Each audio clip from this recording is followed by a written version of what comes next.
The beach. We mightn't always recognise it, but it's filled with free food. Meet Oliver. He works as an archaeologist and likes to forage for wild foods around his local suburb. I think I probably started as a kid, sucking the nectar out of a flower or going spearfishing for very small fish.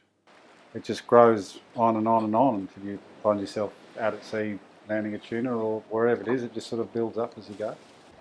Earlier this year, Oliver and his friends took urban scavenging to a whole new level. They spent a week living only off food they hunted, foraged, fished or grew themselves.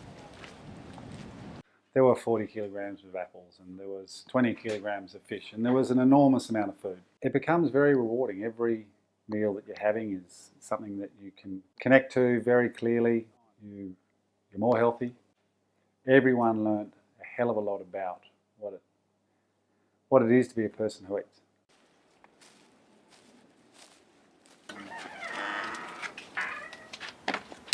Bunyans. So this is from the native pine tree. Very important crop for Aboriginal people. One of the few things that enabled hundreds of them to get together in one place. While foraging may seem like a thing of the past, Oliver says it's still relevant to us today.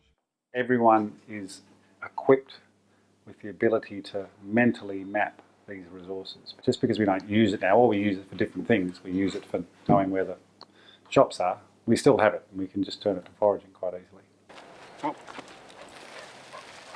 Okay, 2 generations ago, whatever I have to tell you was common knowledge. You guys are the fruit of a generation gap.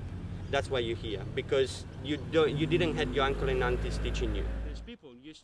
This is Diego. He's an artist, naturalist, and takes city dwellers on tours around Sydney's streets and parks to teach them how to forage, something he thinks has been lost for some time.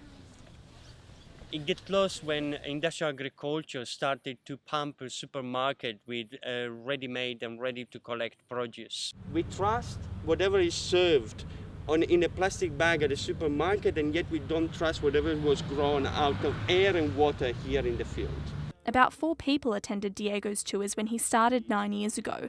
Now he can see up to 40 participants from a whole range of fields, from environmental professionals to concerned mothers. But he says there's one group in particular that is embracing it the most. There's a growing interest in the catering industry for wild food, undeniably so. Many chefs are actually quite concerned with environmental issues, with sustainability issues, and with the reality of the whole industry, which is basically raping resources from the earth. The peppercorn tree I found in Darlinghurst, of all places, just in a park, growing abundance, so that's in your chicken curry here. My name's Joey and I'm 24. I'm a chef and use foraged ingredients. You get the best quality produce, the freshest obviously, so if you pick it straight away, it's obviously going to be in its best form rather than in a fridge for a couple of days before you buy it. It's not just chefs who are tapping into the slow food movement. Meet Glenn. He grows warrigal greens, a native spinach, in his front yard and supplies it to local restaurants, caterers and their providors. Perfect warrigal green weather. We were growing warrigal greens here in the yard. It was just at a time when people wanted to grow native foods and also be self-sufficient and worry about food miles and think, well, this makes sense, you know, here I'm growing it, I'll just take it to the markets and see if I can sell it. A restaurant found me, so I went from just supplying a few bunches to supplying kilos of the stuff. So I thought, oh, okay, maybe I should start a website. So I created a website, and that's really where all the business comes from nowadays. They go black.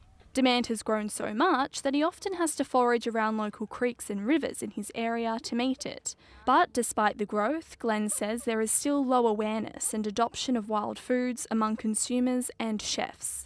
It's still very much a niche market of bush foods and warrigal greens. The Coles and Woolworths have been very successful in attracting customers to the very narrow range of foods they sell. And until that is overcome, or someone wants to be brave and grow acres of warrigal greens, we probably have to wait.